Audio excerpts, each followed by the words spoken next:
What is going on, everybody? A2 Angler here, also known as Christopher Culbertson, and welcome back to the channel. Recently, I've seen several questions from new anglers or people just getting into the kayak community about tournament fishing. So I thought I'd take some time today and run through a few of the things that you're going to need to know in order to have a successful season and have as much fun as you can out on the water. Now, the first thing to know is we have several different clubs in Michigan for kayak fishing. Each one is slightly different. I'm going to talk a little bit about how I got started and then branched out into some of the more competitive clubs and events, but also just, how to have fun and how to have a good time, even if you are in some of the higher stakes tournaments. There are some rules and regulations that you need to know in order to have a successful time out on the water. Now, the rules that I'm basing myself off of are the Topwater rules, which can be found in the Topwater Nation Facebook group or on topwaterseries.com. Now, the reason I'm saying the Topwater rules is because different clubs will have different rules. So anytime you join an event or anytime you join a new club, make sure you go to those clubs' pages and read their rules line by line to make sure that you are following all the rules and regulations and ensuring that you have the best time possible out on the water. So for myself, I started out in the Topwater leagues mainly because it was low entry fee, low stakes, and tournament times that seemed about right for my experience on the water. Topwater offers several league nights across the state. Pretty much anywhere you go in the state, you will be able to find a Topwater league nowadays. And the way they're set up is essentially a 3-hour tournament on the weeknight that you can sign up for about $30. And $30 in tournament fishing is a great place to start. 3 hours is a great place to start. Everything is low stakes. A lot of the guys are very competitive, but we also have a ton of fun when we're out there at these different events. To sign up for an event, be it Topwater, Michigan Kayak Trail, the Michigan Big Bass Kayak Series, the Upper Peninsula Kayak Angler Series, wherever it may be, make sure you go to those clubs' pages, find the event information online. Many times when an event is upcoming, there'll be a link that you can follow, you enter, you register. Many of the clubs will ask you to sign a waiver. Really, that's just to make sure everyone's covering themselves. So make sure you sign that waiver before you compete. So now you've signed up, you're ready to go, and you find yourself asking, what are some things that you absolutely have to have in order to compete? You don't want to get disqualified during a tournament for not having read these rules and not understanding these rules, so make sure you pay attention to the following information.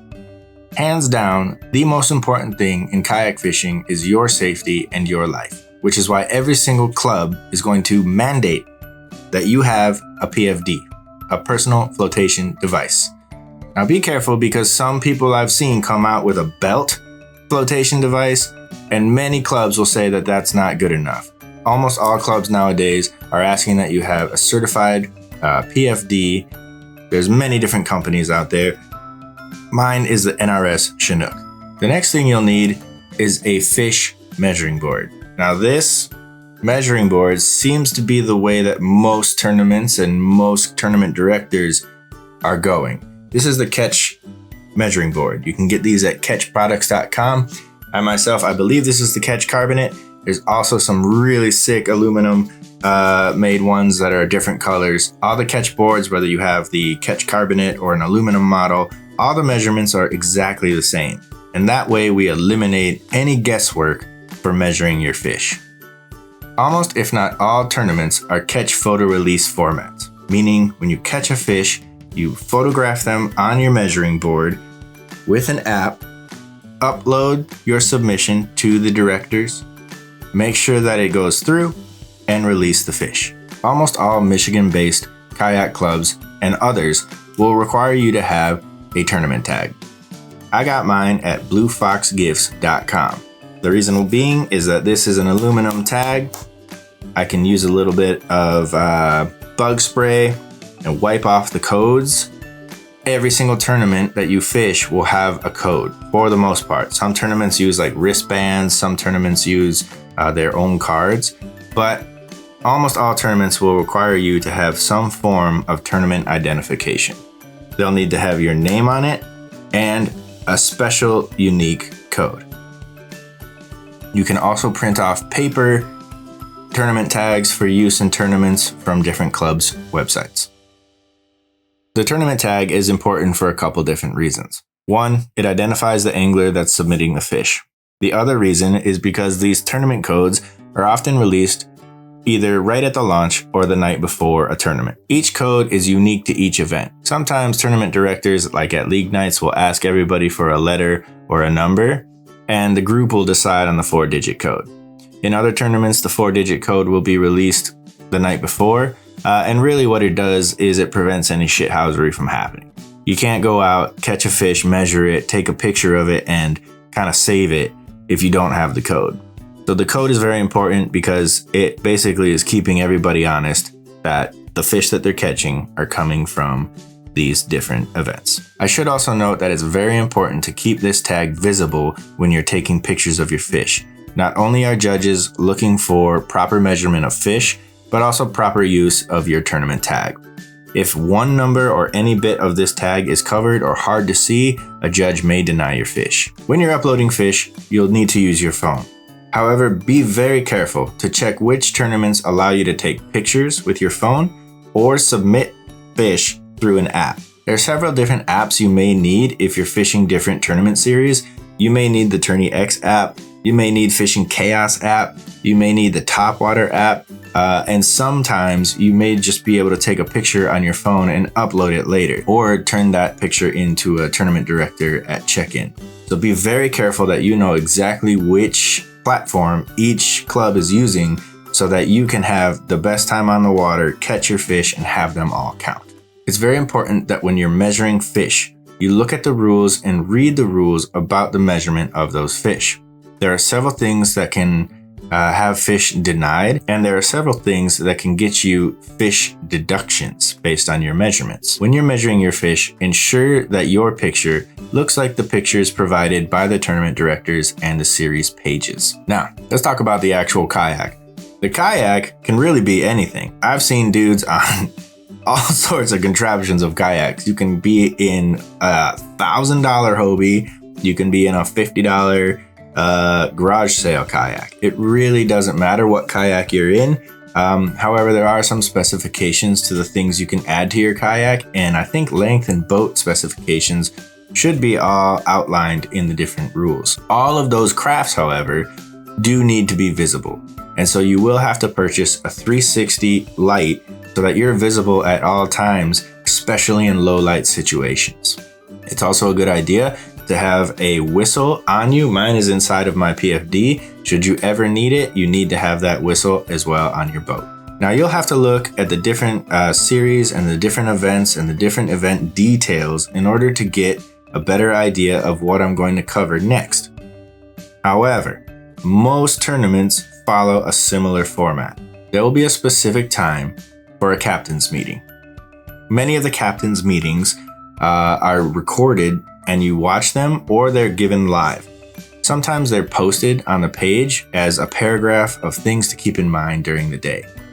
Every time there's an event, you should make sure that you understand what the director is saying in those captain's meetings. Oftentimes in the captain's meetings, they're going over staging times, launch times, lines in, lines out, and check-in times. These times are very important.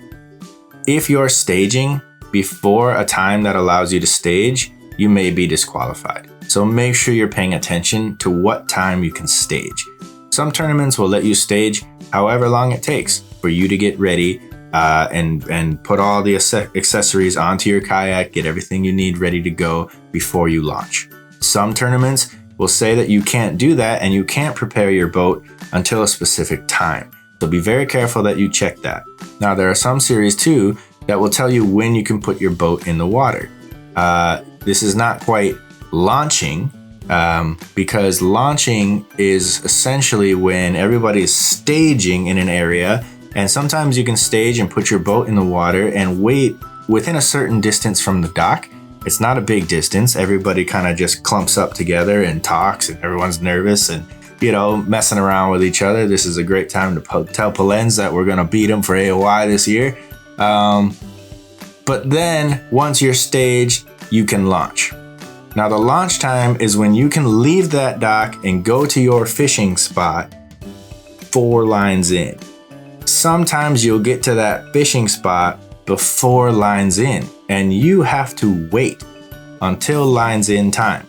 If you get to your fishing spot early, it doesn't mean you can start. Sometimes I see people launch and just start fishing. Someone's gonna take a picture of you, send it to the tournament director, and you just got yourself disqualified. So do not do that. Stage, stay in the area, make sure you read the rules if you can be in the water or not at a specific time, and wait to launch. When you hit the launch time, take off, go wherever you need to go, and be very careful. There are some tournaments that allow you to portage your kayak across land. Sometimes they say that you can't do that. So make sure you read those rules and that you know if you get to a skinny bit of water and you want to get through it, whether you can get out of your kayak and pull it, whether you can pull your kayak across a certain piece of land, or if you can't get out of your kayak. So be very careful that you read all those rules specifically. Now let's say you get to your spot early, you still have to wait till lines in. But once lines in hits, you're free to cast. Hopefully you don't catch a fish on that first cast and get unlucky, but if you do, you're good to go. Upload it, all right? No one's gonna say anything about it because you're following the rules, right? Fish as hard as you can, get out there, have fun for the 3 hours if that's the tournament that you're in, but also be very careful to be mindful of lines out. Lines out is the time when the tournament actually ends. You may still be on the water at lines out. When that happens, you cannot cast anymore. Your line is out of the water. You can start heading back to the ramp. Between lines out and check-in is pretty much your time. Once lines out hits, pull up all your stuff, head out, pack up, get yourself ready for check-in. Now, a league night will have check-in oftentimes right there at the ramp or at somebody's trunk. But what you have to be careful of if you're in a larger tournament, that if check-in is at a certain location, like a bowling alley or a restaurant, that you have enough time between lines out and check-in to get to check-in. There will be tournament series and tournament series directors who have the absolute right to disqualify you and all of your fish that you just worked so hard for if you can't get to check-in on time. Really, in my eyes, we're looking at it from an advantage standpoint. If we just let people check in whenever they want, the guys who went farther down the river or farther across the lake to find the juice may have an advantage. Everybody needs to fish within the same parameters. So if they can get over there, that's great, but they still have to get back, so keep that in mind. If you get to check in late, there are tournament directors who will disqualify you, and they're within the complete right to do it. Now, before I go, I'll leave you with the advice that I saw from a YouTube video that helped me get started in all of this. Catching the fish, that's all YouTube and time on the water. Just learn as much as you can, talk to as many people as you can, and just learn about fishing. You may find that you get pretty good. You may win a few, and it's a great feeling, but overall, don't forget, we're all out there to have fun. The tournament directors, for the most part, aren't making any money off of this, so be respectful. Right? Be kind, be respectful, learn what you can, be competitive, but don't be a dick about it. The other advice that I really appreciated when I first got started in kayak fishing followed basically these 3 things. 1, do a tournament that may be short, low entry fee, low stakes, just to get your feet wet. There's a lot of guys there that want to help you because they remember when they were in your position. 2, do a tournament that scares the crap out of you. Find a tournament that's either high entry fee, big water, just something that's more competitive. That's going to get you into that position of feeling uncomfortable and being nervous and seeing some guys with some absolutely insane rigs and unbelievable rod setups. You got to get yourself exposed to that if you want to go into the bigger tournaments and have that experience. You got to just get your feet wet. But first, gain some confidence in the lower risk leagues. And third is to just spend time on the water.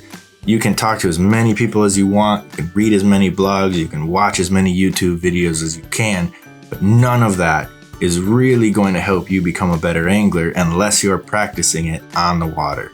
So time on the water for me is king.